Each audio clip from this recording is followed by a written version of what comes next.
श्री सरस्वती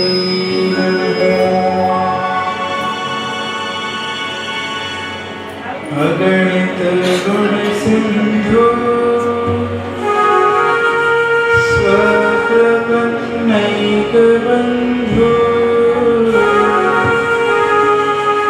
सकल भुवन हेतु सर्व सौंदर्य हेतु विगत सकल दोषो वेद वेद्यः परेशो भवतु मम गति सर्वदा लोकवेश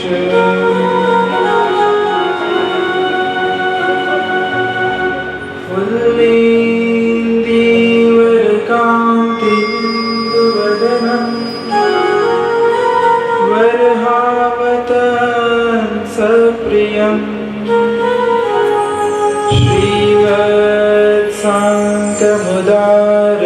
श्रीवत्साङ्कमुदारकौस्तुभधरम्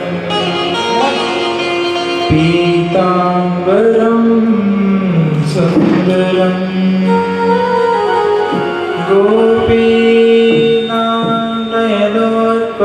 गोपीनानयनोत्पलार्चिततनुं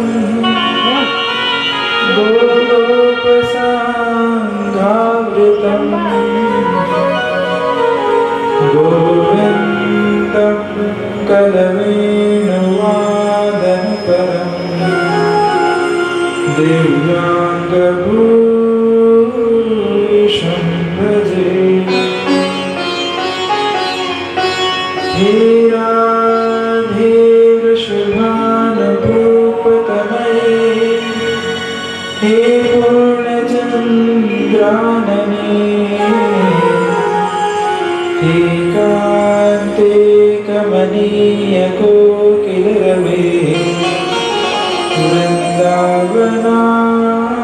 वृन्दावनाधीश्वरी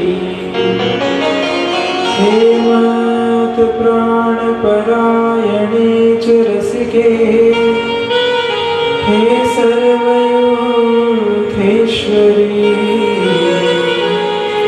आगत्य त्वरितं प्रतप्तमनिशं मां दीनमानन्दे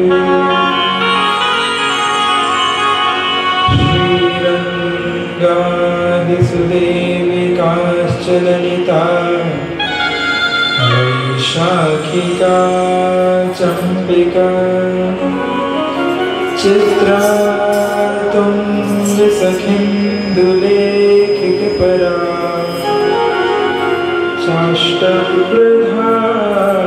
चाष्टप्रधानप्रिया अन्याः सन्ति मनोहरा प्रियतमा नित्यं नवीनायिता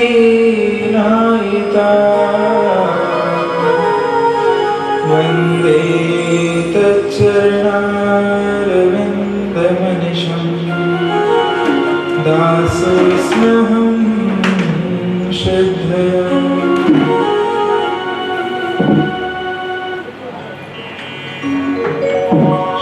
श्रीहंसं च सनत्कुमार प्रभृति वीणाधरं नारदं निम्बादित्यगुरुं च द्वादशगुरुं श्रीश्रीनिवासादिकां वन्दे सुन्दरभट्टदेशिकमुखान् वसवेन्दुसङ्ख्यायुता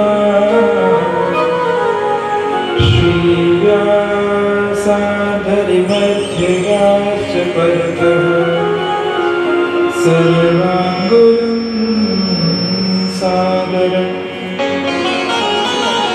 पुण्यान् भक्तिभरान्विताननुदितं भक्तेषु भक्तिप्रदा वन्दे नित्यमहं त्रयोदशगुरुं श्रीश्रीपरशुरामादिकाम्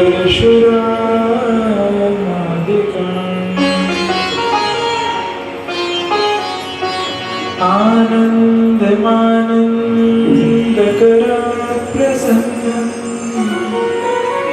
ज्ञानस्वरूपं निजभावयुक्तम् योगीन्द्रमीड्यं भवरोगवैद्यं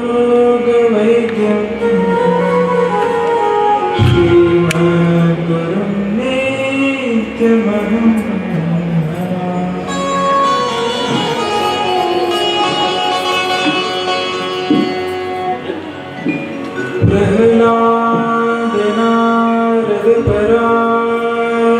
प्रह्लादनारदपराशरपण्डरीक व्यासाम्बरीश शुकशौनकभीष्मदाभ्यां ऋगमाङ्गदार्जुनवसिष्ठविभीषणादि पुण्यानि मां परमभागवतां नमामि।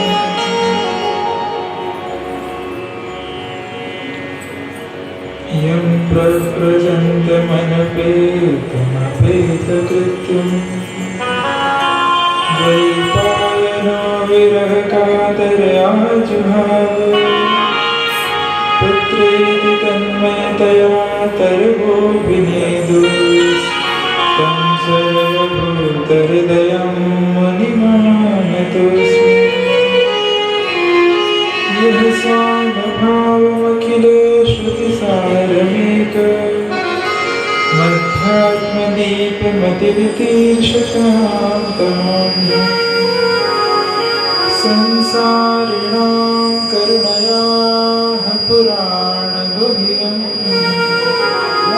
तं व्याससूनुमुपयामि गुरुं मुनीनाम्।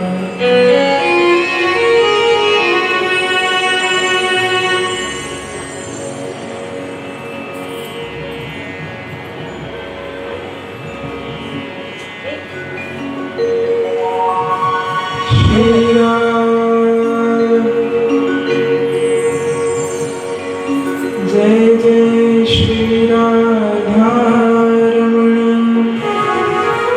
जय जय नवल किशोर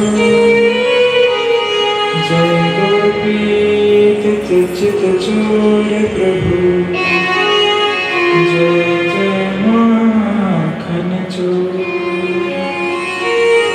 भक्ति भक्त भगवंत गुरु चतुर्नाम वपु एक इनके पद वंदन के नाशत विघ्न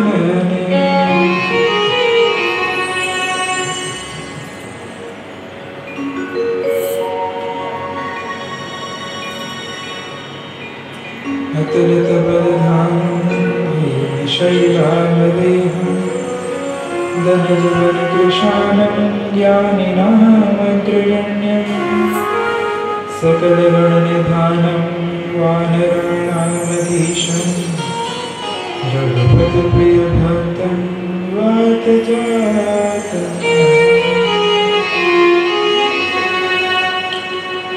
राधा भक्तेर्हरेर्ज्ञानं ताभ्यां या च समन्वितां तां श्रीभागवतीं गाथां वन्दे गुरुरूपिणीम्।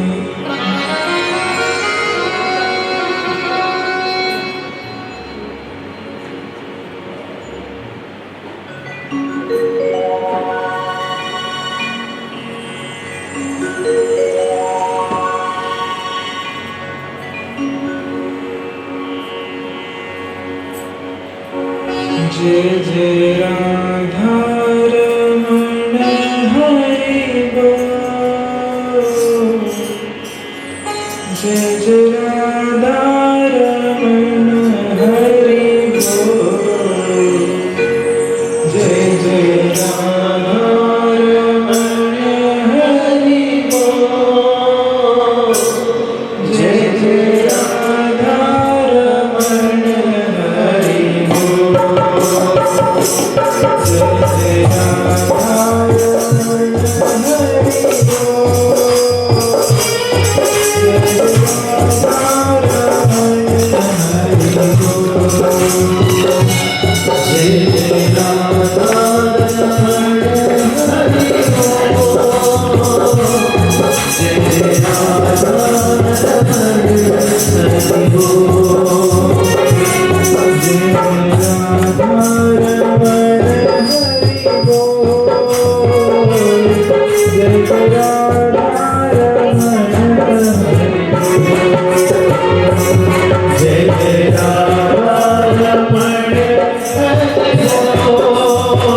जय राधा रमण हरि बोल। जय जय राधा रमण हरि बोल। जय जय राधा रमण हरि बोल।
हरि बोल।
श्री भागवत भगवान की जय।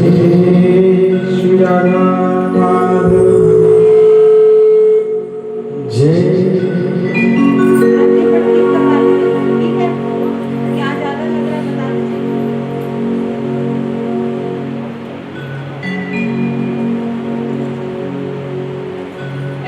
वृंदावन बिहारी लाल की जय। श्री वृंदावन धाम की जय। श्री बरसाना धाम की जय। श्री यमुना रस रानी की जय। श्री गोवर्धन नाथ की जय। गिरिराज धरण की जय। द्वारिकाधीश की जय। 84 कोस ब्रजमंडल धाम की जय। श्री हंस भगवान की जय। श्री सनकादिक भगवान की जय। श्री नारद जी भगवान की जय। श्रीनिवास भगवान की जय। श्रीनिवासाचार्यादि द्वादशाचार्यन की जय। श्री अष्टादश भट्टन की जय। श्री शिवाचार्य जी महाराज की जय। श्री स्वामी जी महाराज की जय। अनंत श्री रोष जगत गुरु बालिकाचार्य भगवान श्री श्री जी महाराज की जय। श्री श्री जी महाराज की पूज्य माता जी की जय। सदगुरुदेव भगवान की जय। श्री हनुमान जी महाराज की जय। जय जय श्री राधे। जय जय श्री राधे। जय जय श्री राधे।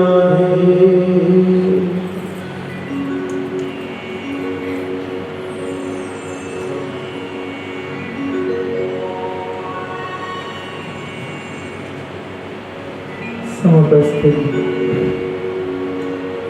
सभी भक्त महानुभाव, भक्तिमती माताओं, स्वजनों, प्रियजनों एवं दृश्य अदृश्य रूप से विराजमान समस्त चेतनाओं को व्यासपीठ से मेरा प्यार।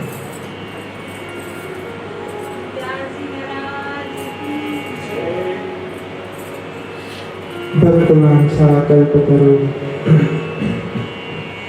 भक्तवत्सल शरणागत वत्सल। थोड़ा इको कम करो।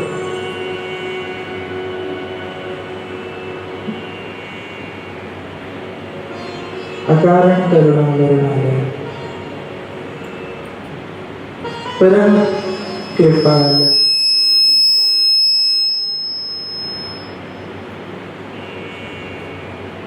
नंदनंदन और शुभानंदिनी श्री श्यामा श्याम के युगल स्वरूप का वांगमय विग्रह श्रीमद् भागवत महापुराण, जिनके आश्रय में हम आप सब 3 दिन के इस सत्संग सत्र के लिए एकत्रित हुए हैं, जिसके दूसरे दिन के सत्र में हम सब प्रवेश करते हैं। तब आप सबके हृदय में विराजमान श्री गोपाल लाल को मैं प्रणाम करते हुए श्री सद्गुरु भगवान के चरणों का आश्रय प्राप्त करके आज की कथा में प्रवेश करें।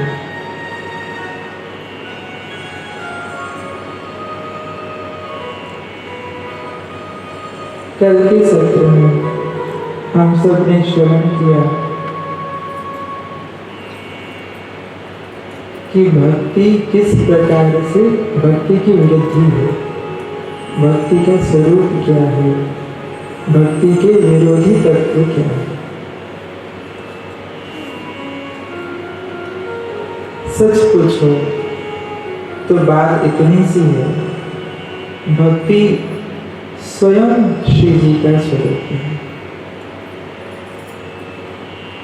भागवत जी में, भागवत के संदर्भ में कहा गया है,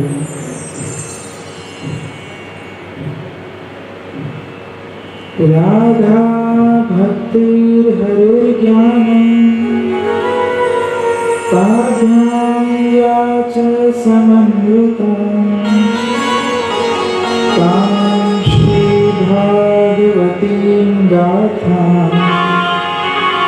वन्दे युगलरूपिणीम्।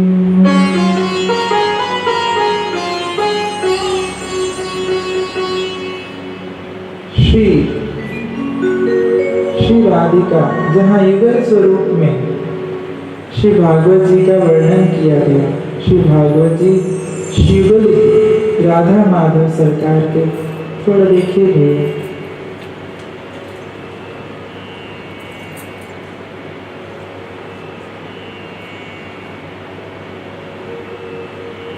श्री वृंदावन बिहारी लाल की जय।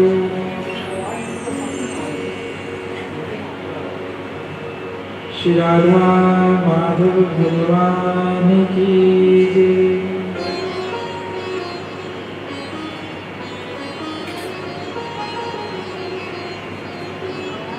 श्री राधा रमण लाल की जय।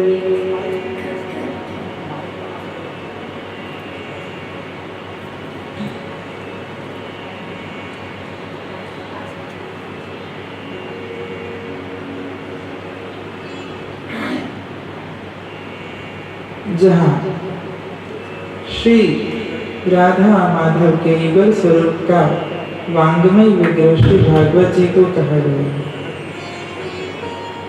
तब श्री भागवत भगवान में जो भक्ति तत्व है उसे ही श्री राधिका का स्वरूप है।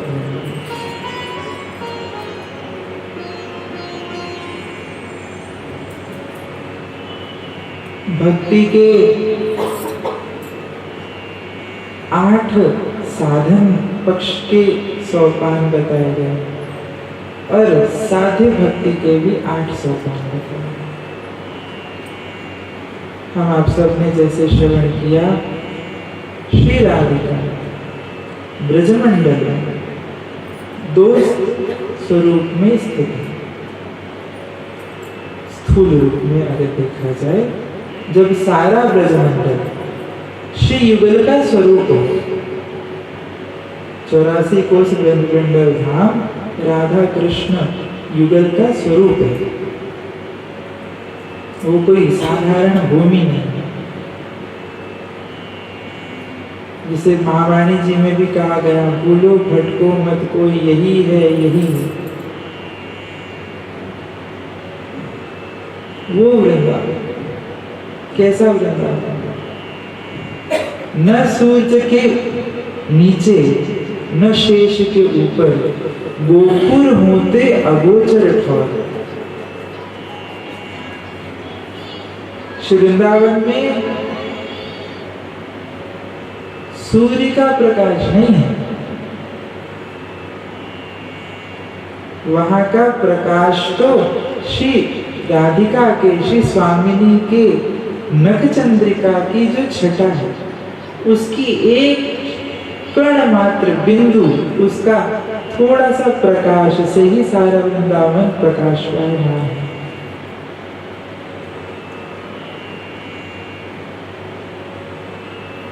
ऐसा वृंदावन जहां, अरे जिस वृंदावन में स्वयं वैकुंठाधीश्वरी श्री लक्ष्मी भी प्रवेश पाने के लिए तपस्या कर रहे हैं। सभी अवतारों के अवतारी साक्षात नारायण, उनकी परम शक्ति श्री लक्ष्मी जी, श्री देवी जी, जिनको नित्य भगवत संसर्ग प्राप्त है, जो श्री शेषशाही नारायण जी के संग में निरंतर विराजमान है। श्रीनिवास भगवान के हृदय में विराजमान है। वो लक्ष्मी जी भी उस वृंदावन में प्रवेश पाने के लिए तपस्या कर रहे हैं। आप वृंदावन जाइए, मानसरोवर उस स्थान का नाम है, पल्लीपाद, जमुना जी के उस पर। जमुना जी के वृंदावन है कैसा? कंकणाकार है, जैसे कंगन होता है और एक जगह से खुला होता है कंगन, इस प्रकार से चारों तरफ से श्री यमुना महारानी ने श्री वृंदावन को घेर रखा।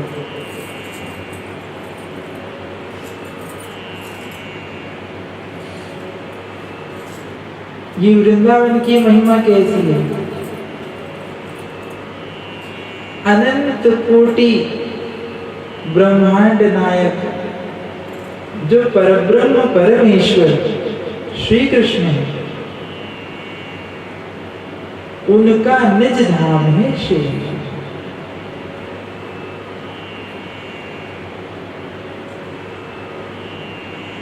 अनेक वैकुंठों के ऊपर जिसका स्थान,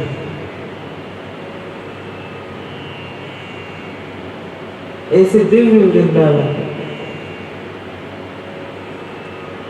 में ब्रजमंडल में श्री स्वामी जिस परम तत्व की हम चर्चा कर रहे हैं, वो परम तत्व श्री किशोरी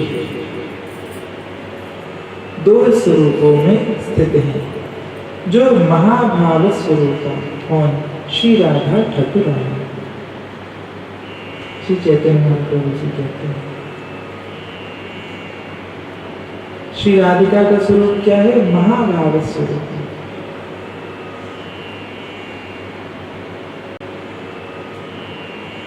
साधन पक्ष में भक्ति, श्रद्धा, विश्वास, आदौ श्रद्धा तथा साधु संबोध, भजन क्रिया आदि आदि आदि से जब प्रेम की प्राप्ति होती है, जिसकी चर्चा हम सब ने करते हैं, श्रद्धा, साधुओं का संग, भजन क्रिया, भजन से अनर्थ की निवृत्ति, उसके पश्चात फिर निष्ठा, फिर रुचि, फिर आसक्ति, आसक्ति के बाद फिर भाव, और भाव के बाद प्रेम की प्राप्ति। वो जिसे श्री नारद भगवान ने परम सात अश्विन परम प्रेम रूपा कहा, वो भक्ति। जब प्रेमा भक्ति, जिसे रागानुगा भक्ति कहा गया, उस प्रेम के स्थान पर स्थित होके प्रेम भाव की प्राप्ति होने के पश्चात जब गोपी सहचरी साधन सिद्धा गोपी अपनी साधना में भगवत प्रेम की प्राप्ति करने के बाद जब उस स्थान पर पहुंच जाती है, तब क्या होता है? जब प्रेमा भक्ति की प्राप्ति हो जाती है, तब अष्ट सात्विक महाभाव प्रकट होते हैं।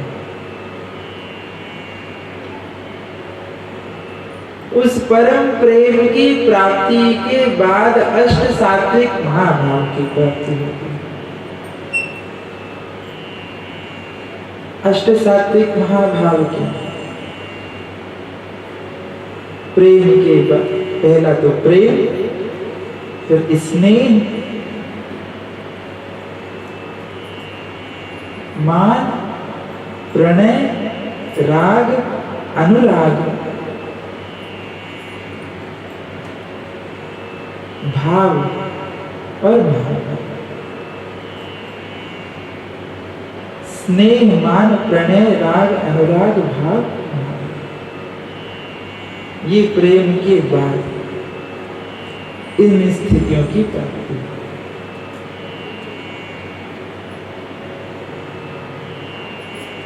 श्री राधा सुधा निधि जी में श्री जी के स्वरूप का वर्णन करते हुए कहा, पूर्णानुराग रसमूर्ति तड़ता। पूर्ण अनुराग स्वरूपिणी है श्री राधिका।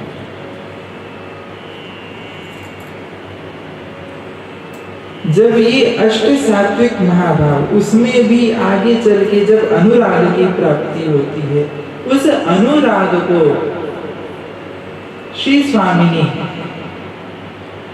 पूर्ण रूप से जब आस्वादन करती हैं,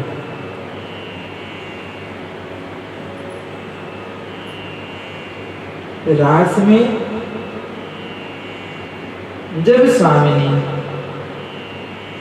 अष्ट नायिकाओं के रूप में श्री कृष्ण रस का आस्वादन करती हैं, तब होता है रास।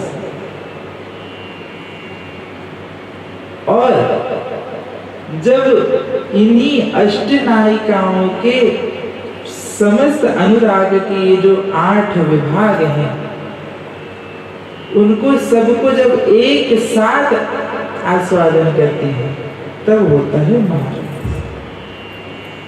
ये भेद है रास और महारास।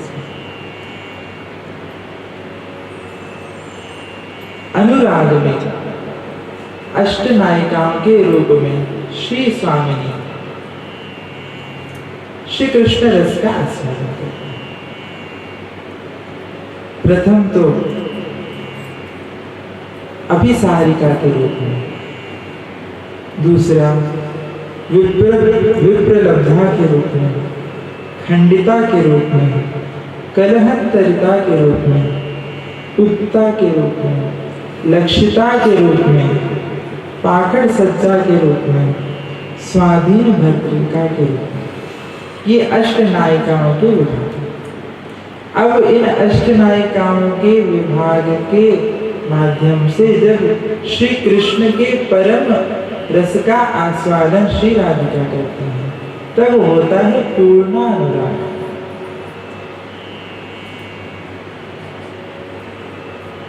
अब हर नायिका के रूप में अलग अलग लीला प्रकट होती है।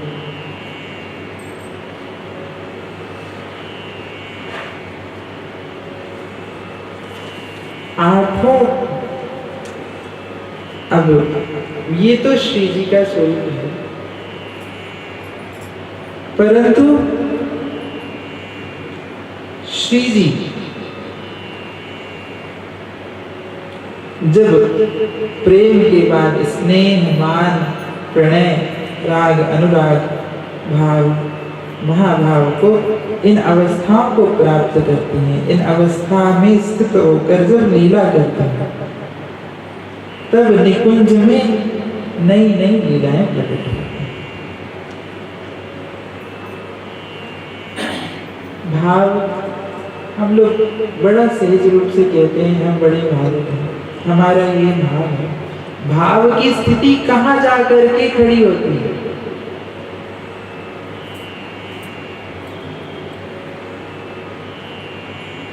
श्री प्रिया प्रियतम के युग्म रूप को मानो इन्हीं महाभावों के माध्यम से उनमें डुबकी लगाई जा सकती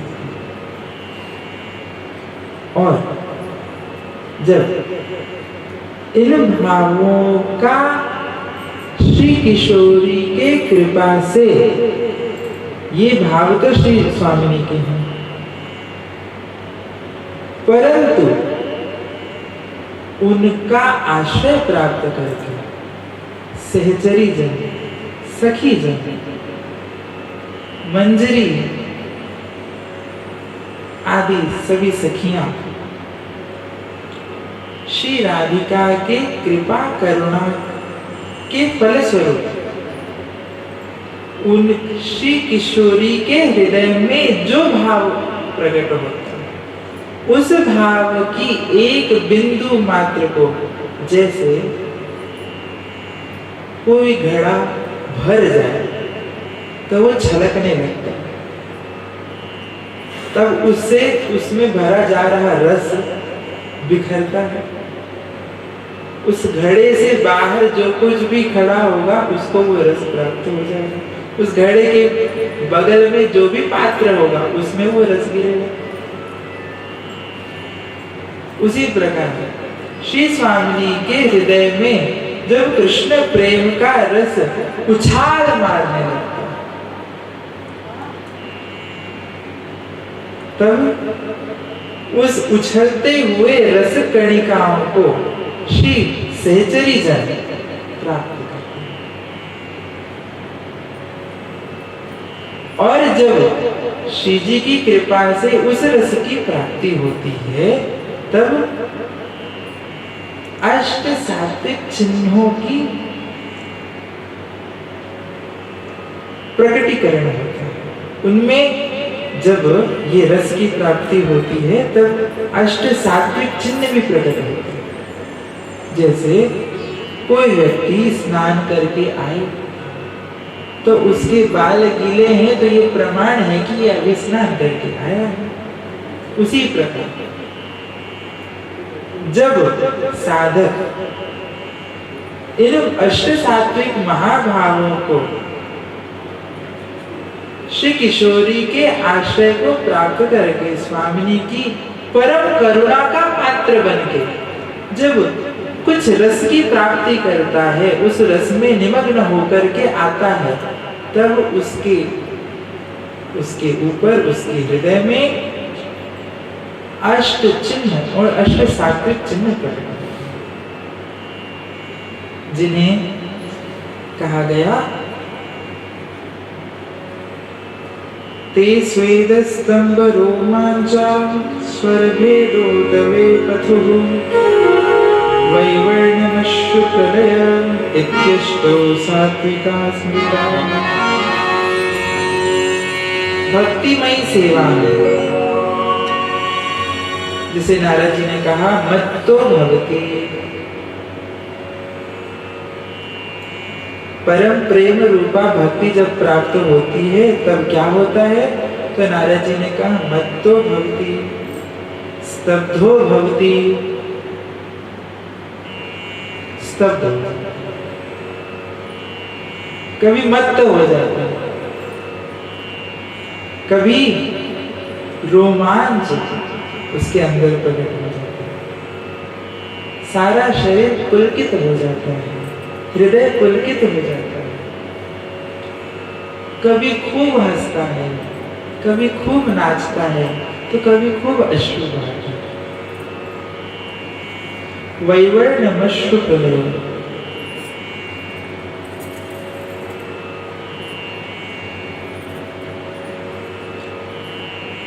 श्री गोपी गीत के पश्चात 19 श्लोकों में जब प्रेम का उद्गार प्रकट हुआ, रास पंचाध्याय के अंदर गोपियों के हृदय के प्रेम का जब उद्गार 19 श्लोकों के रूप में, गोपी गीत के रूप में जब व्यक्त हो गया,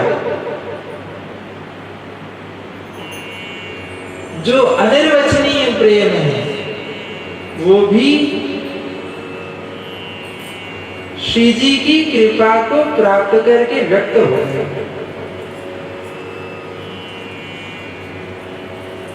श्री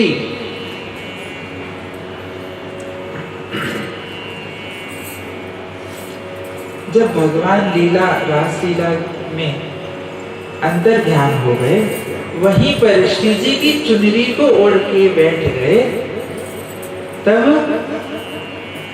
उस विरहाभास से आतुर होकर के साधन सिद्धा गोपियां श्री कालिंदी का आश्रय लेके श्री जमुना जी के आश्रय को प्राप्त करके, यमुना जी स्वयं श्यामा है, श्री किशोरी जी की ही अंगभूत है, अष्टपट रानियों में से एक है।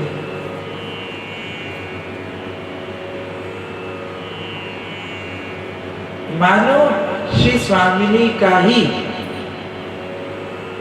आश्रय प्राप्त करके, अनुगत्य स्वीकार करके, उनकी शरणागति प्राप्त करके गोपियों ने अपने उस अनिर्वचनीय प्रेम को भी गोपी गीत के रूप में व्यक्त कर दिया, जो वचन में बंधा नहीं जा सकता उसे बांध दिया। जिसे मैंने कहा था कल कि वो हमारे प्रयास से वचन में नहीं उतर सकता वो प्रेम, परंतु करुणामयी की कृपा से वह प्रेम वचन में उतर सकता।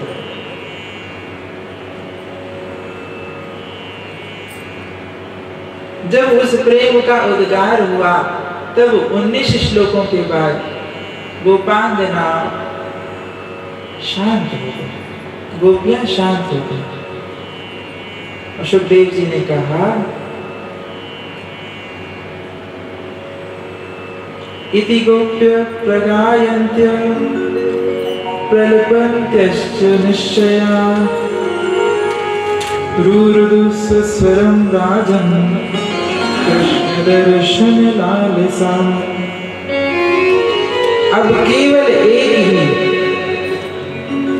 अभिलाषा से श्री सभी गोपांगनाएं श्री कृष्ण की दर्शन की लालसा से अब अपने प्रेम को प्रकट करने के बाद रोती हुई शांत हो। ये अष्ट जो चिन्ह हैं, अष्ट सात्विक चिन्ह हैं, उनमें से एक है रुरुदु।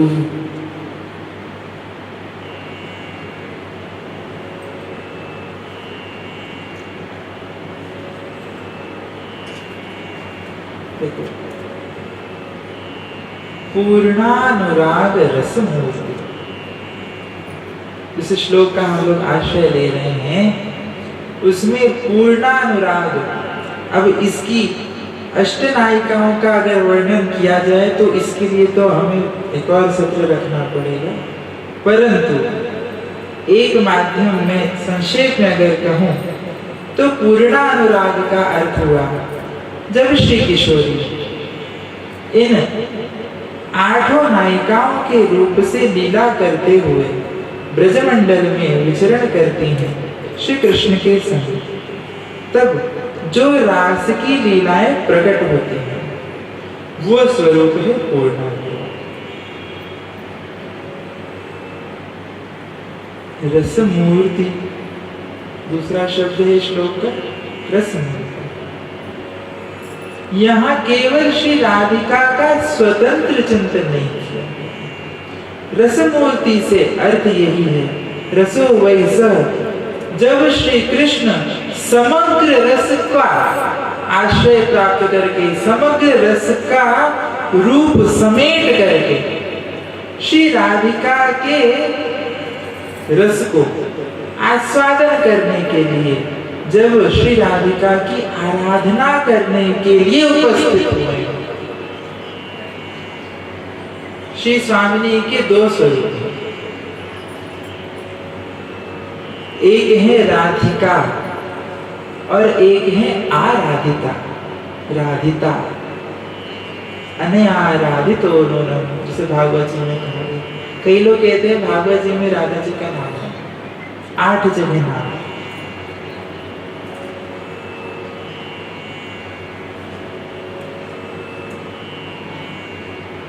अनयाराधितो राधिता क्या है? जब श्री कृष्ण अपने प्रेम की थाल को श्री राधिका के पूजन हेतु सजाते हैं। कैसे सजाते हैं? तो मानो जब श्री कृष्ण वंशी ध्वनि करते हैं तो उन छिद्रों में अपने अधरामृत रसों से, उन छिद्रों से 5 छिद्र हैं वंशी जी में। वंशी अलग है, वेणु अलग है, मुरली अलग है। अब इतने विभाग हैं। वंशी में 5 छिद्र होते हैं। एक हाथ की वंशी होती है। वंशी उसे कहते हैं जो आकर्षणी होती है। ठाकुर जी वंशी अपने प्रियजनों को जब आकर्षण करते हैं, जब बुलाना चाहते हैं तब वंशी बजाते हैं। और जब अपने रस का विस्तार करना चाहते हैं तब वेणु बजाते हैं। वेणु गीत है वहां पर भागवत जी में।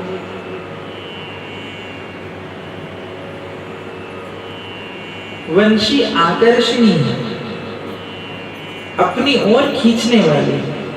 वंशी वट में ठाकुर जी खड़े होकर के रास में अपने रस को गोपांगनाओं को प्रदान करने के लिए ठाकुर जी ने आकर्षणी वंशी का निनाद किया।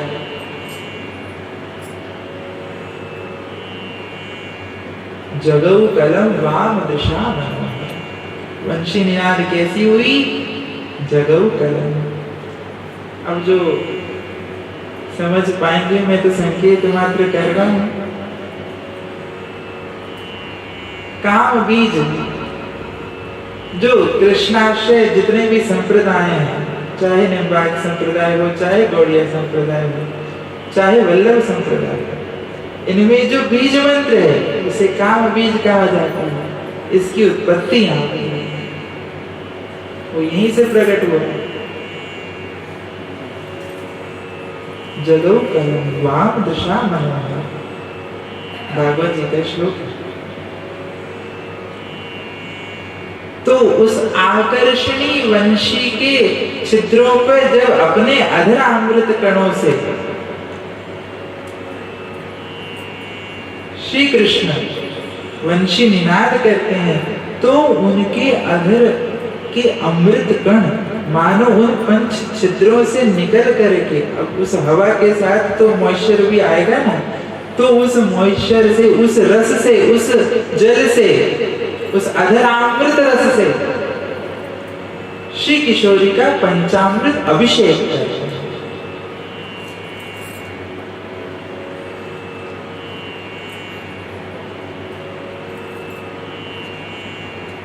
अब ये तो निकुंज की बातें हैं, बड़ा संकोच भी है ये सब कहने पर।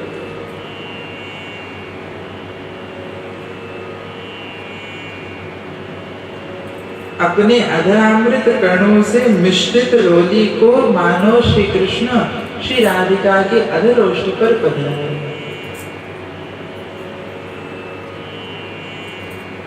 इस प्रकार से सारे 16 अंगों के षोडशोपचार पूजन की विधि संपन्न कर रहे हैं श्री कृष्ण। तब जिस तत्व की पूजा की जा रही है कृष्ण के द्वारा, वो तत्व है राधिका, जो स्वयं परब्रह्म श्री कृष्ण की भी आराध्या है। और जब श्री किशोरी निकुंज की लीला में अपने भाव की थाल सजा करके श्री कृष्ण का पूजन करती है, पूजन शब्द अच्छा नहीं है, सेवा करती है, तब है आराधिका, राधिका। ये दो भेद है, राधिका आराधिका, राधिका और राधिता। जब श्री किशोरी बरसाने के शिखर पर विराजमान है तब वो राधिता है, और जब श्री राधा कुंड के तल में विराजमान है तब श्री कृष्ण के पूजन का, श्री कृष्ण रस का आस्वादन करने के लिए अपनी भाव की थाली को सजा करके श्री कृष्ण अनुग्रह प्राप्त करने के लिए, श्री कृष्ण का संग प्राप्त करने के लिए राधा कुंड नित्य चलायमान हो रहा है और कृष्ण कुंड से उसका संगम हो रहा है। तब है जब कृष्ण प्रिया है, जब कृष्ण आराधिका है, तब है राधिका।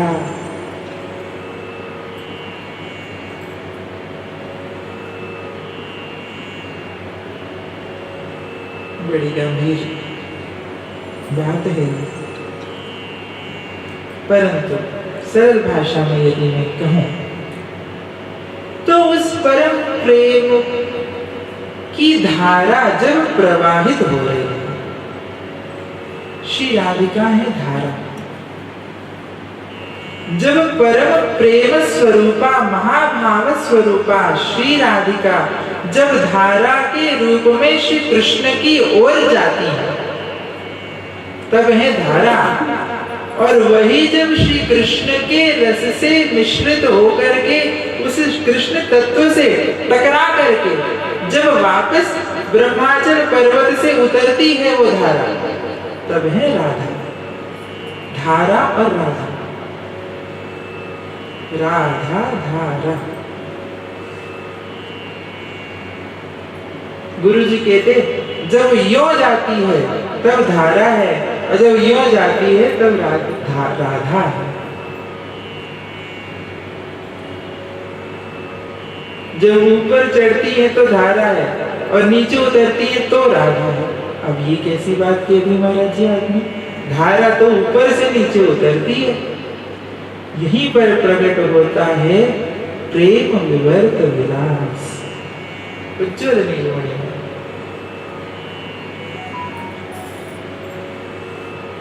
विवर्त कहते हैं जो उल्टा है। वेदांत में विवर्त को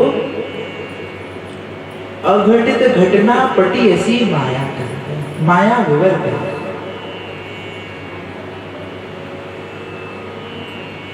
जो जैसा है वैसा नहीं देखता है। तो दिन पर लग रहा है रात, है तो रात पर लग रहा है दिन जैसा।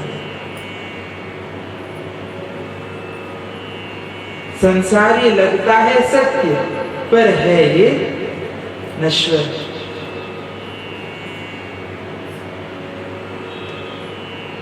इसीलिए माया को विवर्त कहते हैं। अघटित घटना पटी ऐसी माया। जो जैसा है वैसा है।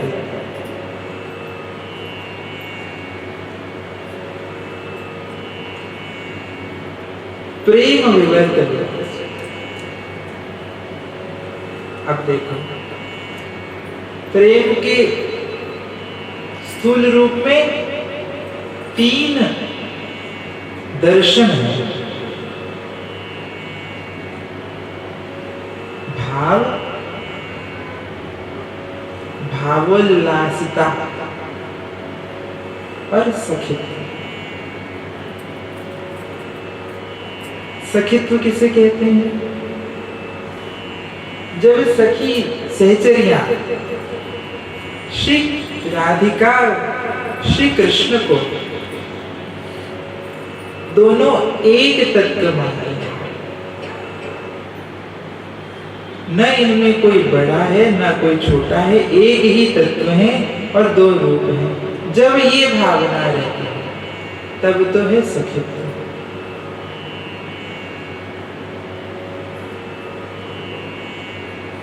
जब ऐसी भावना रहती है तब रस का उत्कर्ष नहीं हो सकता। रस की वृद्धि कैसे होगी? जो कृष्ण है वही राधा है, जो राधा है वही कृष्ण है। अब इसमें रस की वृद्धि कैसे है?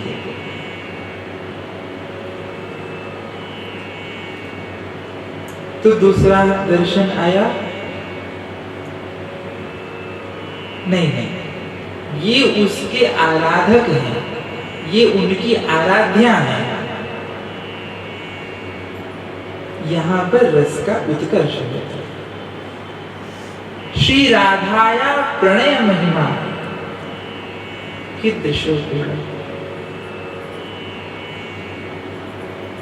श्री राधिका के प्रणय की महिमा है। भाव कैसा है? भाव स्वरूप, भाव की स्थिति कैसी है? महाभाव स्वरूपा श्री राधिका है। तो भाव स्वरूपा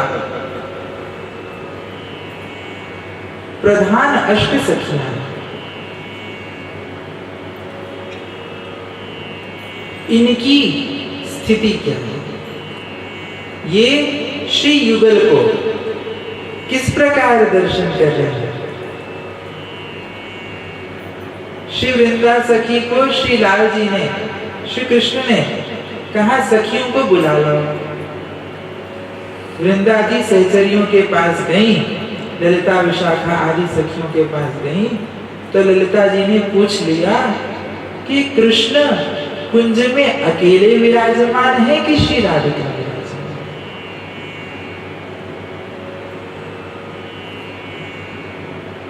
वृंदा जी ने कहा कृष्ण अकेले हैं।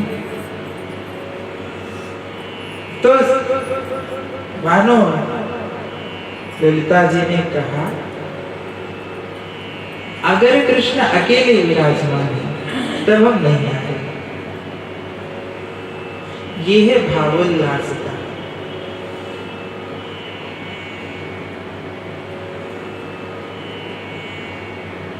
सखियां श्री जी की आराध्या,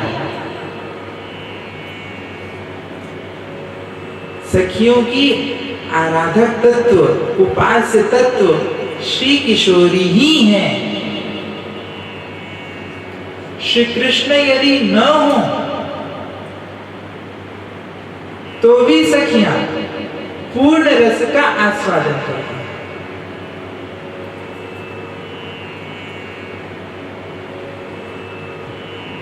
परंतु यदि रस स्वरूप रसो वैसा श्री कृष्ण का, देखो रस है तो श्री कृष्ण का, परंतु प्राप्त राधिका के द्वारा होगा। जब ये भावना होगी, अब सखित्व क्या है? जो स्वयं श्री कृष्ण के रस का आस्वादन करना चाहे, स्वयं भगवत रस का आस्वादन स्वयं को भोक्ता मान करके जब करे, वो है सखित्व। जब स्वयं भोक्ता हो और श्री कृष्ण जो रस स्वरूप हैं उनकी प्राप्ति करना चाहे, भगवत रस का आस्वादन करना चाहे, तब तो है सखी। और जब उसी रस को श्री किशोरी के संग आस्वादन करना चाहे, तब है भाव। और उससे भी श्रेष्ठ जब श्री कृष्ण के रस को आस्वादन करने वाली श्री राधिका ही है, ऐसा जब भाव हो जाए तब वो है भावोल्लासता।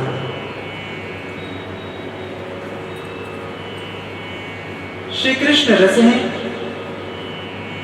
उस रस का आस्वादन करने वाली उस श्री कृष्ण की भोक्ता श्री किशोरी है, हम नहीं।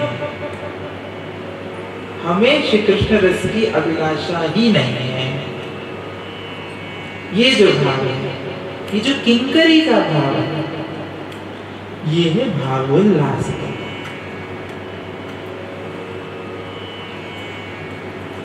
सखी जो है श्री राधिका, श्री किशोरी, श्री स्वामिनी के संग श्री कृष्ण के दर्शन के रस को स्वयं भोगती हैं, तब सखी हैं। जब श्री राधिका श्री कृष्ण का दर्शन प्राप्त करें और श्री राधिका को श्री कृष्ण से मिलन से जो रस प्राप्त होगा, वो रस देखो लीला हम कह देते हैं। श्री राधिका के संग सभी सखियां श्री किशोरी जी को तैयार कर रही हैं रास मंडल में पधारने के लिए। तो जब सखियां किशोरी जी को श्रृंगार कर रही हैं, तैयार कर रही हैं, तो श्री किशोरी के चेहरे की चमक को देख करके जो आनंद की प्राप्ति सहचरियों को हो रही है, उससे उनके भाव पुष्ट हो रहे हैं। वो उस रस की भोक्ता है। किशोरी के प्रसन्नता से जो रस प्राप्त होगा, उस रस की भोक्ता। वो है भाव की स्थिति। और जब स्वयं श्री किशोरी के संग जाकर के श्री कृष्ण के रस का स्वयं आस्वादन करना चाह रही है, तब है सखी। सखी उसे ही कहते हैं जो आपके संग विराजमान हो सके। सखियां श्री जी के संग झूले पर साथ में विराजमान हो जाती हैं। कभी कभी अपने कंठ का हार स्वयं किशोरी को पहना देती हैं कि अरे प्रिय, आज ये तेरा हार अच्छा नहीं लग रहा, तू इसे पहन। इसे देख करके कृष्ण ज्यादा प्रसन्न हो जाएंगे। ये जो भावना है, ये सखी है।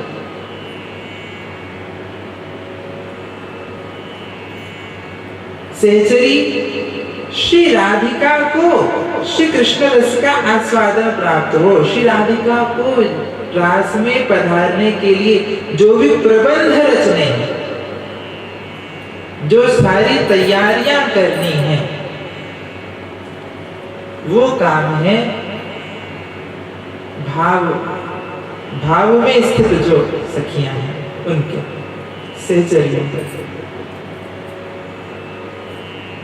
और भावोल्लासिता श्री किशोरी अब श्री किशोरी के श्रृंगार के लिए फरिया ढूंढ रही हैं।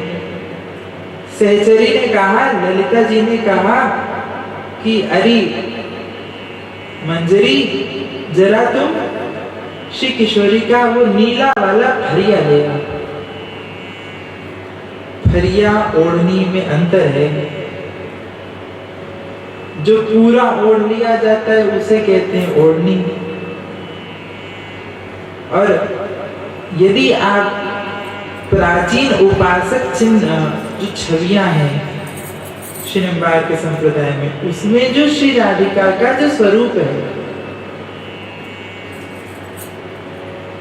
जिस प्रकार श्री किशोरी जी ने वहां पर अपने दुपट्टे को धारण किया हुआ है, वो उसे कहते हैं फरिया। ब्रज का बिल्कुल साधारण शब्द है लहंगा फरिया।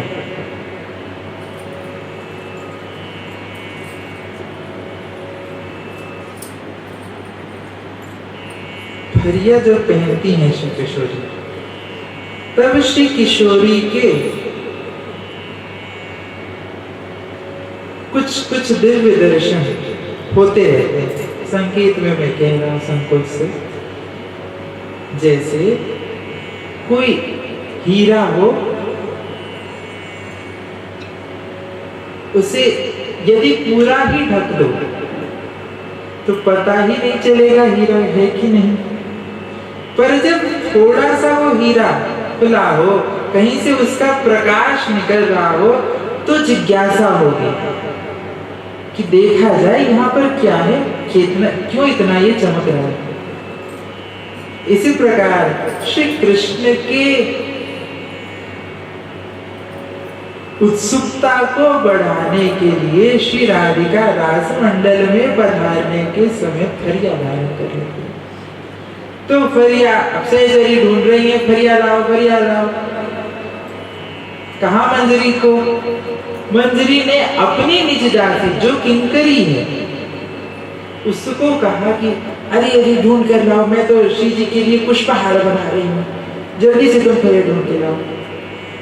आप लोगों ने रास लीला तो देखी होगी, जो लीला होती है मंचों में, रामलीला रासलीला। उस लीला में जो प्रिया प्रीतम ठाकुर ठाकुरानी हैं, उनको सजाने के लिए सखियां तो साथ में रहती हैं, पर कुछ बैकग्राउंड वर्कर और रहते हैं जो स्टेज में तो नहीं आते, परंतु सबसे ज्यादा भार उनके ही ऊपर होता है। अरे पर्दा खुलने वाला है, अभी तक यहाँ पर आसन नहीं लगा, अरे इस आसन के ऊपर जो पटका बिछाना था वो कहाँ गया। अब वो जो बैकग्राउंड वर्कर है वो सारे थैले खोल के छांट रहा है, कहाँ है कहाँ है। तो किंकरी जो है उसने वो फरिया ला करके अपनी स्वामिनी मंजरी को दिया, मंजरी ने अपनी अग्रवर्ती अपनी स्वामिनी सहचरी को दिया। उन सहचरियों ने श्री जी के अंग में उस वस्त्र को, उस दिव्य वस्त्र को धारण किया। भगवान ने श्री जी का दर्शन किया, श्री कृष्ण ने श्री राधिका के दर्शन किए। सुंदर मुक्ताहार श्री राधिका ने पहने, रत्नों के कुंडल पहने। अब उस रत्न को देख करके श्री कृष्ण के मोती के जो कुंडल थे उनमें चमक बढ़ गई। हीरे में चमक होती है, वो चमक जब श्री कृष्ण के मोती के कुंडल पे पड़ी तो वो मोती और चमकीला हो गया।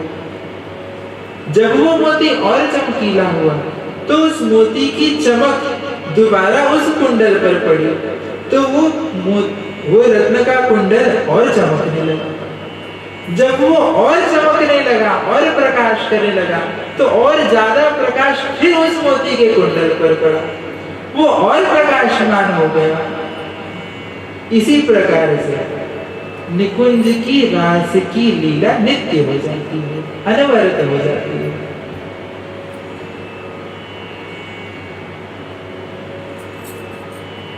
जहां भोक्ता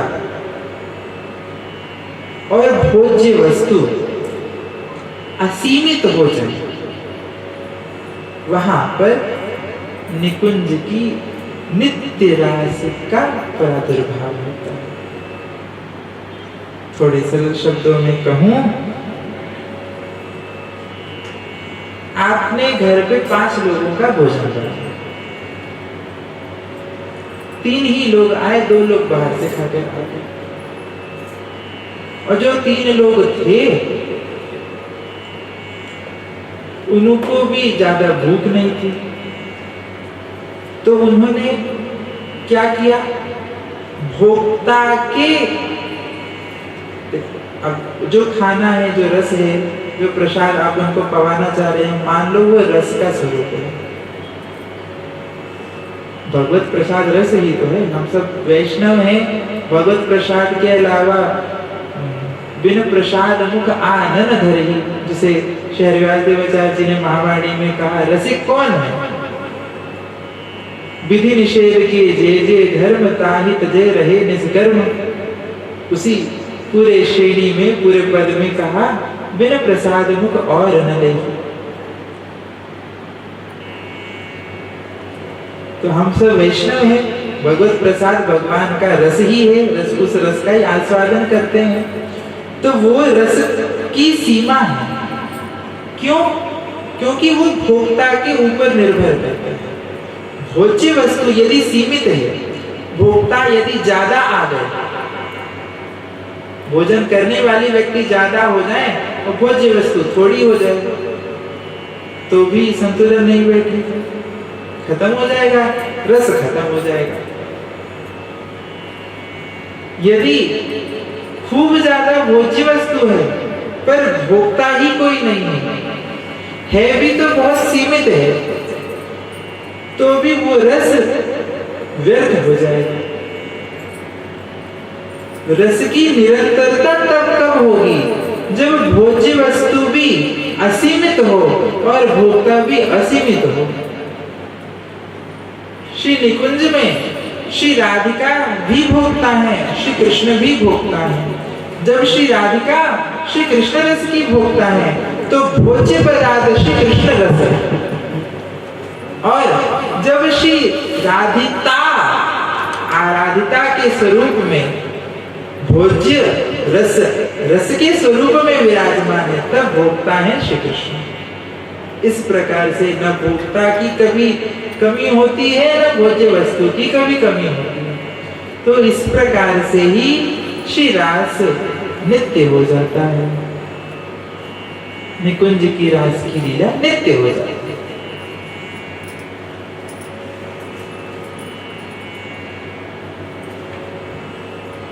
किंकरी, किंकरी का यह भाव। अब ये जो नित्य हुआ, अब जब श्री राधिका वापस अपने निज महल में पधारी, तब श्री जी के उस दिव्य आनंद को देख करके सहचरियां बड़ी प्रसन्न हुई। उनको रस का आस्वादन प्राप्त हुआ, रस उन्होंने ग्रहण किया, उस आनंद रस को ग्रहण किया। जब श्री किशोरी ने पूछा, अरे आज तैने जो मेरी चोटी पे जो मल्लिका के पुष्प गुथे थे, इसे देखकर तो आज लाल जी बड़े प्रसन्न हो गए। तब सहचरी कहती है कि स्वामिनी, ये गजरे मैंने नहीं बनाए थे, ये तो मेरी किंकरी ने बनाए। तो जब किंकरी पर श्री स्वामिनी की दृष्टि होती है, उस दृष्टि से जो कृपा का वर्षण होता है, उस कृपा के वर्षण को प्राप्त करके किंकरी धन्य हो जाए।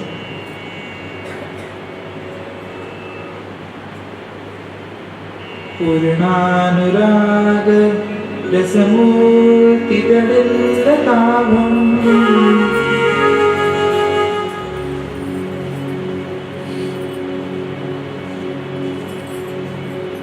श्री पूर्णानुराग रस, ये रस स्वरूप है। रस के भी 5 भेद हैं। मुख्य रूप से शांत, दास, सख्य, वात्सल्य और श्रृंगार। श्री रस के अब जो रस का आस्वादन करे उसे कहते हैं रसिक। तो रसिक कौन है, इसका वर्णन श्री महावाणी जी ने, श्री हरिव्यास देवाचार्य जी ने किया। सेवा सुख के पद नंबर 39 है।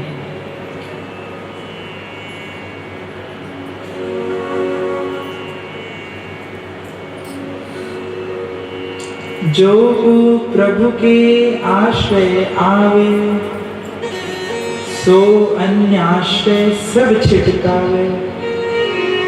अब जिसे इस भगवत प्रेम रूपी रस का आस्वादन करना हो,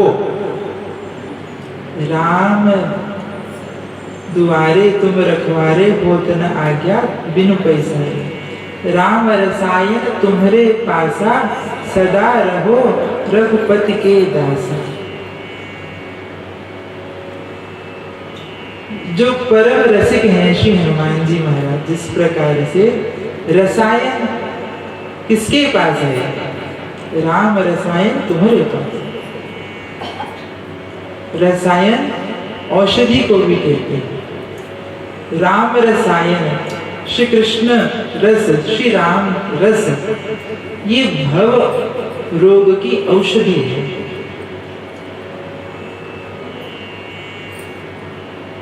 जो भव रोग है,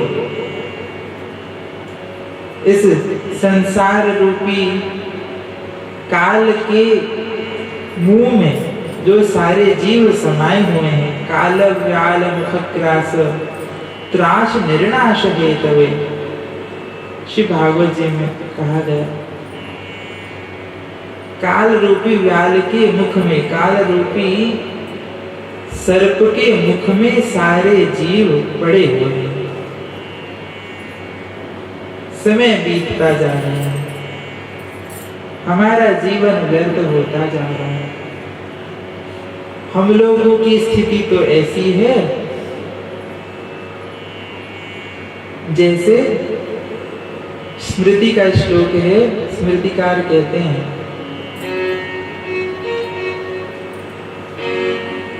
आहार निद्रा भय मैथुनम सामान्य मेदद पशु भी न रहा। जीव और पशु में, मनुष्य में और पशु में क्या भेद है? 4 चीज सभी कर रहे हैं। पशु भी वही 4 चीज कर रहे हैं और मनुष्य भी। आहार, निद्रा, भय और अपने वंश की वृद्धि।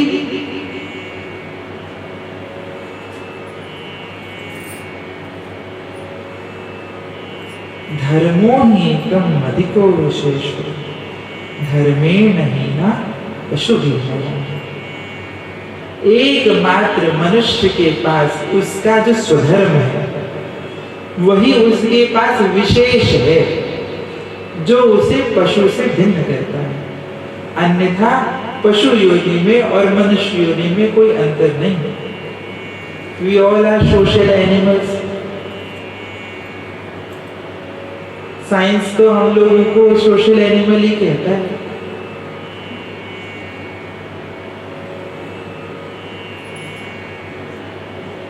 धर्मो ही एकम अधिको विशेष। धर्म क्या है? कर्तव्य परायण धर्म, ये लौकिक धर्म है। धर्म के भी कई भेद हैं, पर उसमें जो परम धर्म है, धर्म प्रोजित कई तवोत्र परमो। भागवत जी में किस धर्म का निरूपण है? जो उस परम कैतव धर्म का निरूपण, जो कपट रहित है। धर्म में भी कपट करते हैं हम सब। भगवान आप मेरा ये काम कर दो, आपको इतने रुपए का प्रसाद चढ़ाएंगे। भगवान आप मुझे पास कर दो, हम आपको 1.25 किलो का भोग लगाएंगे। उसमें भी कपट करते हैं। जो कपट रहित धर्म है। फिर है लौकिक धर्म। हमारे जो ऋण हैं उनको चुकाते हुए जब हम स्वधर्म का पालन करते हैं, हमारे घर के प्रति, परिवार के प्रति जो हमारे ऋण हैं, इन सब का पालन करते हुए हम लौकिक धर्म का पालन करते हैं, जिसे व्यवहार भी कह देते हैं। श्री शंकराचार्य जी इसे ही व्यवहार कहते हैं। लौकिक धर्म को शंकराचार्य जी ने व्यवहार कहा।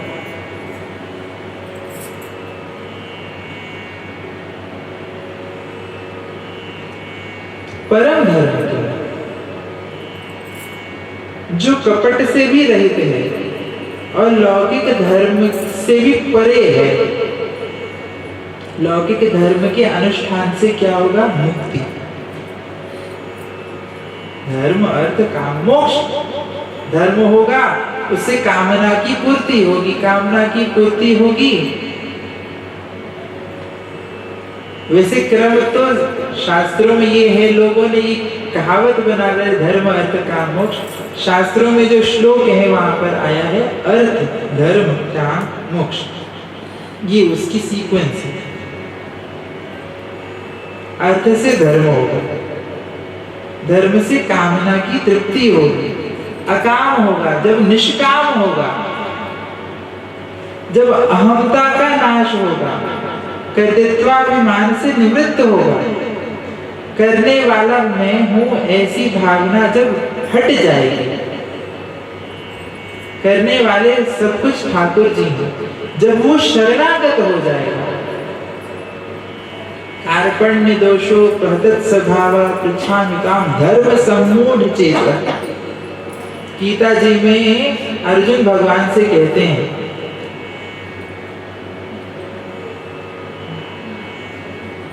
धर्म का आचरण करते करते हुए भी हे गोविंद मेरी मति सम्मूढ़ हो चुकी है। मूढ़ के समान है।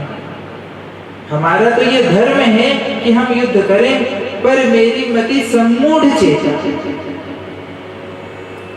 व्यवहारिक धर्म लौकिक धर्म को देखते हुए अब ये हमारे भ्राता हैं, हमारे भाई हैं, स्वजन बंधु हैं, इनका वध मैं कैसे करूं? मेरी मति मूढ़ हो गई है, सम्मूढ़ चेता।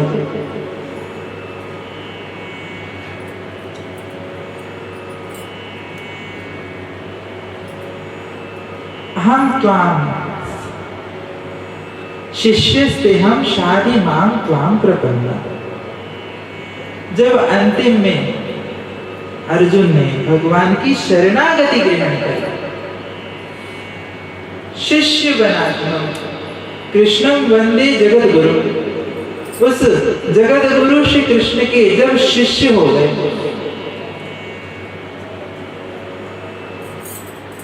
पूर्ण शरणागति को प्राप्त कर लिया,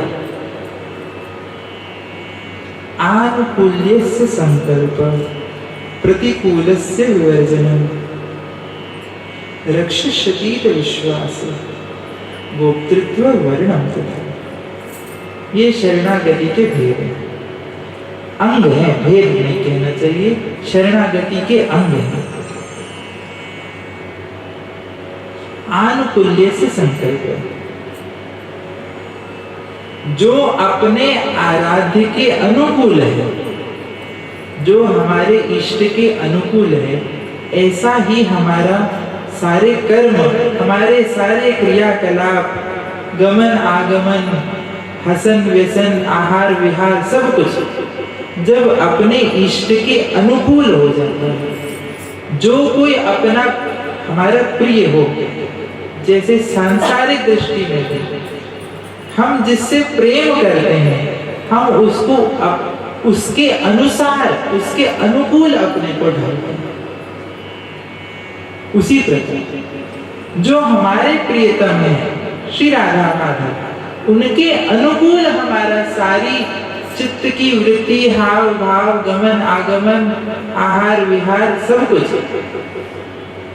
उनकी भक्ति के अनुकूल हो जाए। तो आनुकूल्य से संकल्प, संकल्प क्या करना है? शरणागति का अंग है अपने इष्ट के प्रति अनुकूल होने का संकल्प करना। प्रतिकूल से विवर्जन, उनके जो अनुकूल नहीं है, जो प्रतिकूल क्रियाकलाप हैं, उससे अपने आप को दूर करना। रक्षतीत विश्वास, चाहे कैसी भी अवस्था आ जाए, कोई भी विपदा आ जाए, रक्षतीत विश्वास,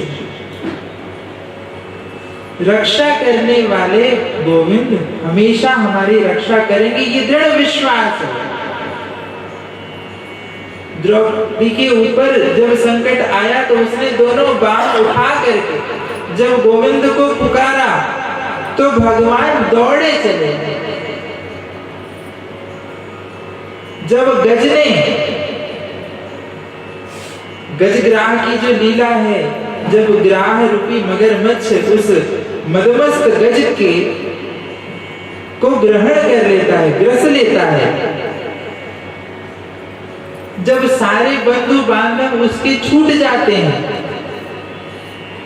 तब वो अपनी सूंड को उठाते हुए अंतिम समय में सारा पूरा का पूरा भागवत जी में इसकी लीला का वर्णन है, गजग्राह की लीला है भागवत जी में। पूरा का पूरा हाथी दलदल में जब डूबने लगा, केवल अब उसके सूंड का अग्रभाग बाहर बचा हुआ है जिससे वो श्वास ले रहा है। उस अग्रभाग से जब ब्रज ने अपने भाव, अंतःकरण के भाव से श्री राधिका, श्री लक्ष्मी के, श्री जी के आश्रय को प्राप्त करते हुए, शरणागति को स्वीकार करते हुए, देखो कमल श्री जी का हस्त कमल है। यहाँ श्री राधा माधव रास मुद्रा में है। हमारे ठाकुर जी, आप वृंदावन आइए तो श्री जी कुंज में श्री राधिका जो है, श्री ठाकुरानी स्वामिनी जो है, उनकी जो मुद्रा है, एक हाथ में कमल लेने की मुद्रा। श्री अम्बार के तीर्थ में भी श्री राधा रानी की वही मुद्रा है, एक हस्त में कमल लिए, उसे ही लीला कमल कहा गया। जब अनंत कोटि ब्रह्मांड नायक परात्पर पर ब्रह्म परमेश्वर के स्वरूप में जब प्रिया प्रीतम विराजमान होते हैं, जब सारी सृष्टि का रचना भी नहीं हुई है, जब सृष्टि प्रकट भी नहीं हुई है, 14 भुवन भी प्रकट नहीं हुए हैं, तब जो लीला है, वो जो सारी लीला है उस कमल के माध्यम से प्रकट होती है। उस कमल के माध्यम से सारे भुवन प्रकट होते हैं। उस भुवनों में फिर सारी लीला उस कमल के माध्यम से प्रकट होती है। इसलिए उस दिव्य कमल को लीला कमल कहा जाता है। तो ग्राह ने उस दलदल में पड़े हुए कमल को अपने सूंड पे उठा लिया और जब श्री कृष्ण का, भगवान नारायण का स्तुति करने लगे, अब वो कमल वहां पर आया कैसे? तो ब्रज के संत तो कहते हैं वहां कमल था नहीं, श्री किशोरी ने परम करुणा करके अपने लीला कमल को उस गज के पास फेंका और जब श्री किशोरी का अनुगत्य जब ग्राम को प्राप्त हो गया, सत्संग की उसे प्राप्ति हो गई, क्योंकि श्री जी गुरु स्वरूपा है, आचार्य स्वरूपा है। लक्ष्मी नाथ समारंभाम नाथी आमन मध्यमा, श्री लक्ष्मी स्वयं आचार्य हैं। श्री संप्रदाय में सबसे प्रथम आचार्य श्री किशोरी हैं, लक्ष्मी जी हैं। तो जब आचार्य रूपा श्री जी का अनुगत्य उसे प्राप्त हो गया, कमल के माध्यम से सत्संग की प्राप्ति हो गई, तब भगवान भी उस शरणागत की रक्षा के लिए भागे। पुकारते तो हम सभी हैं, पर आज तक भगवान आए इसलिए नहीं।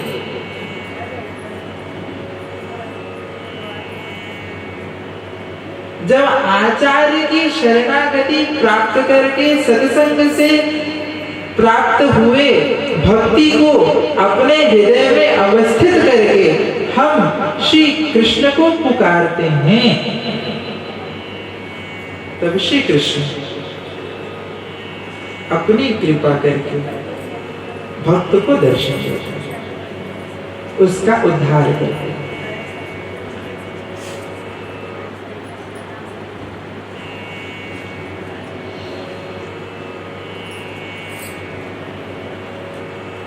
भगवान श्री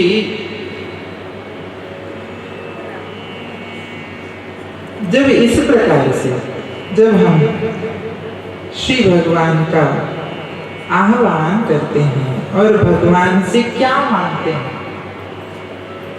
मांगने की वस्तु भी कैसी हो। अब भगवान इतना सब कुछ कृपा होने के बाद श्री जी कृपा कर दे, आचार्य चरण कृपा कर दे, शरणागति प्राप्त हो जाए, उसके बाद हम भगवान से मांगे कि भगवान हमारे सांसारिक क्रियाकलापों को ठीक कर दो।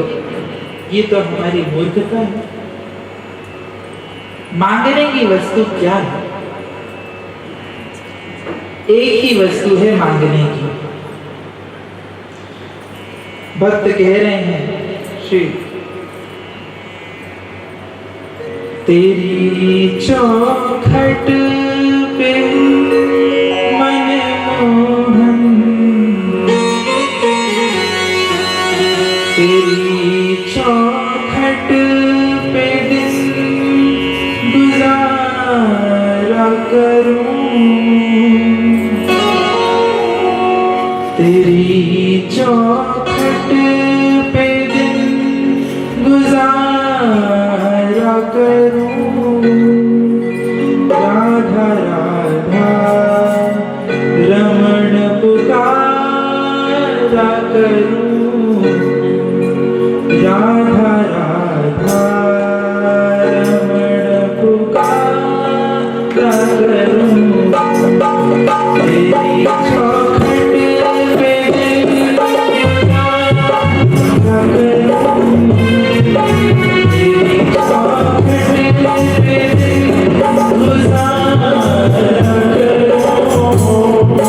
राधा राधा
तेरी राहों पे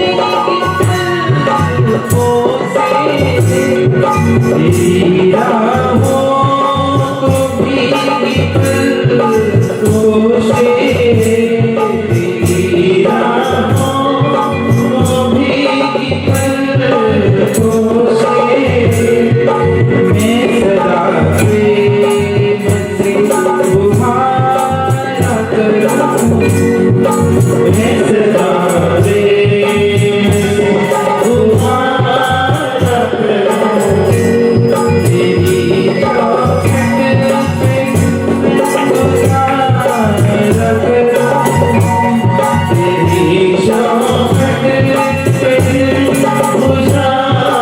करूं राधा राधा तुम्हारा करूं राधा राधा तुम्हारा करूं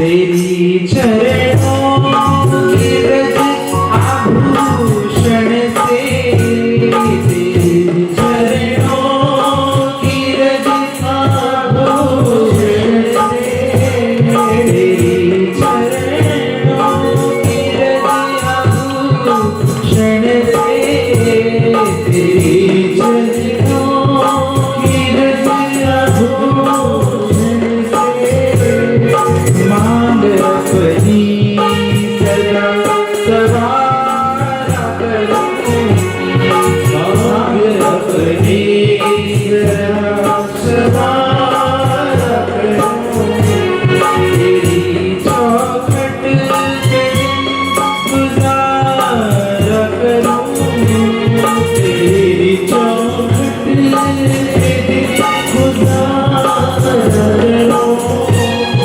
राधा राधा रमण पुकारा करूं राधा राधा रमण पुकारा करूं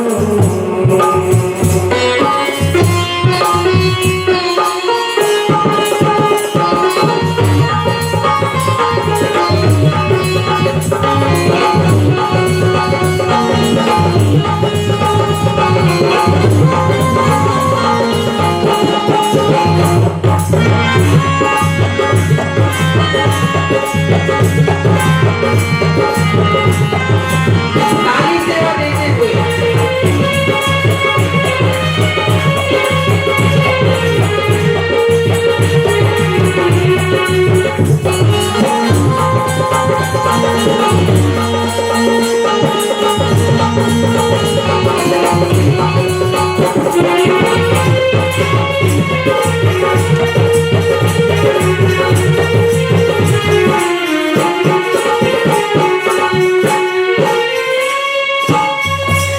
तुमको देखना कि मन के मंदिर में तुमको देखना कि मन के मंदिर में तुमको देखना कि मन के मंदिर में तुमको देखना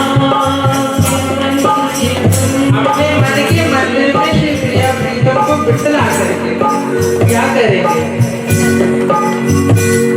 और फिर प्रेम से निहारा करूं और प्रेम से निहारा करूं तो अपना साने मुझको अपना रख लो बरसाने मुझको अपना रख लो बरसाने मुझको अपना रख लो बरसाने राधा राधा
कीर्तन भगवान का स्वरूप है। भगवान कीर्तन स्वरूप में जब प्रकट होते हैं तब उनकी सेवा ताली के माध्यम से होती है और जब हम ताली बजाते हैं तब हमारे हस्त की रेखा भी बदल जाती है। तेरी चौखट गुजारा करूं तेरी चौखट पे दिन गुजारा करूं राधा राधा रमण पुकार राधा राधा रमण पुकार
करूं, राधा राधा रमण पुकारा करूं, राधा राधा रमण पुकारा करूं।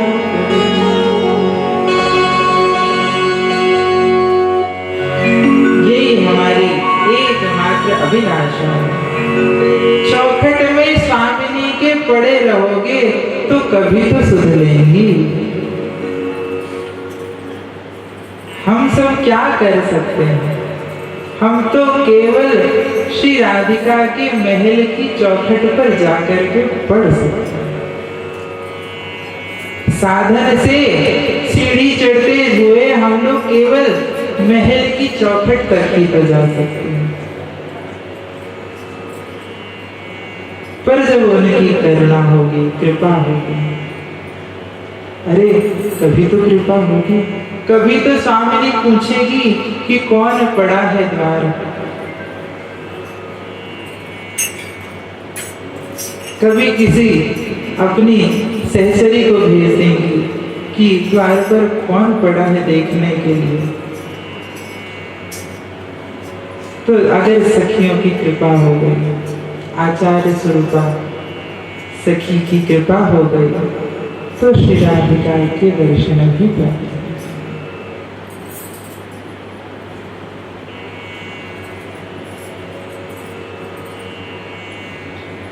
भगवान नाम सबसे बड़ा साधन। और मुझे बड़ा हर्ष है, ये जो स्थान आप सब जहां बैठे हैं, यहाँ नित्य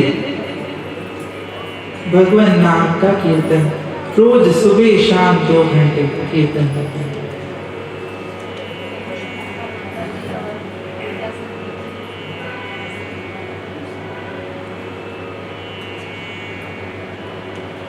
यहाँ पर श्री रंग देवी जी की एक कुंज बन गई है।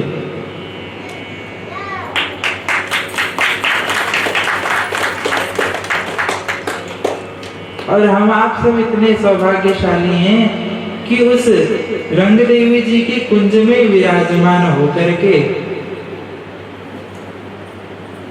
देखो यहीं पर प्रकट होता है जो भावोल्लासता की बात हम कह रहे थे। सखी आचार्य स्वरूपा श्री रंग देवी सहचरी, इनके अनुगत्य को स्वीकार करके किंकरी रूप में हम आप सब जब श्री राधा माधव की लीला का रसास्वादन श्री रंगदेवी सखी जो के माध्यम से करना चाहते हैं, तभी भावोल्लासता का प्रकट है। अपने आचार्य के माध्यम से जब करना चाहते हैं।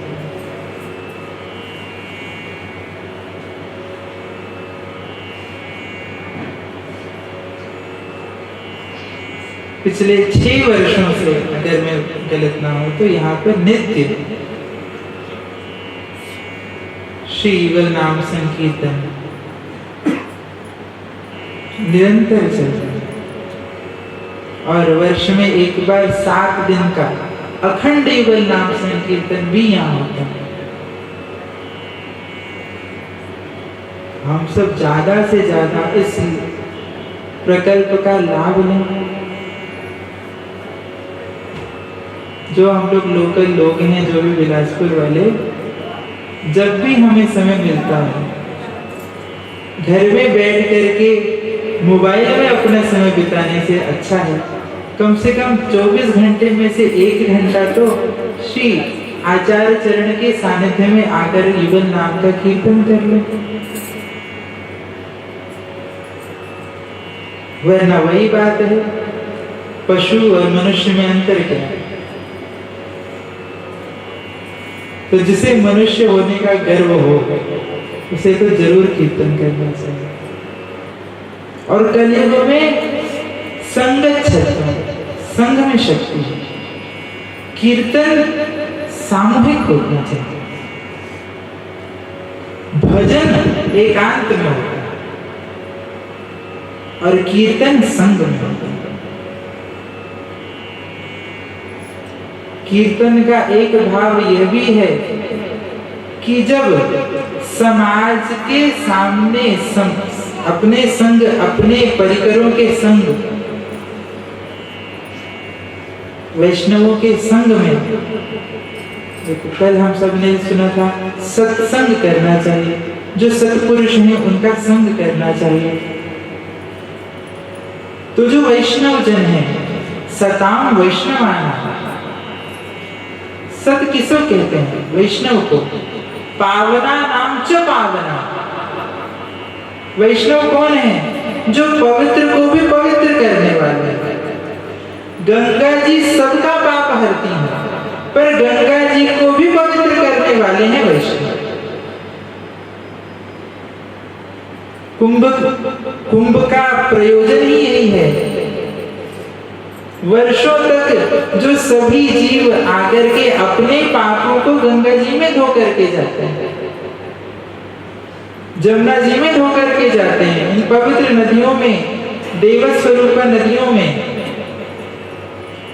अपने पापों को हम विसर्जन करके जब जाते हैं, तो उस एकत्रित हुए पाप को देवस्वरूप सरिताओं से भी मुक्त करने वाले होते हैं वैष्णव जन, संत जन। हमारे आचार्य जन जब कुंभ के माध्यम से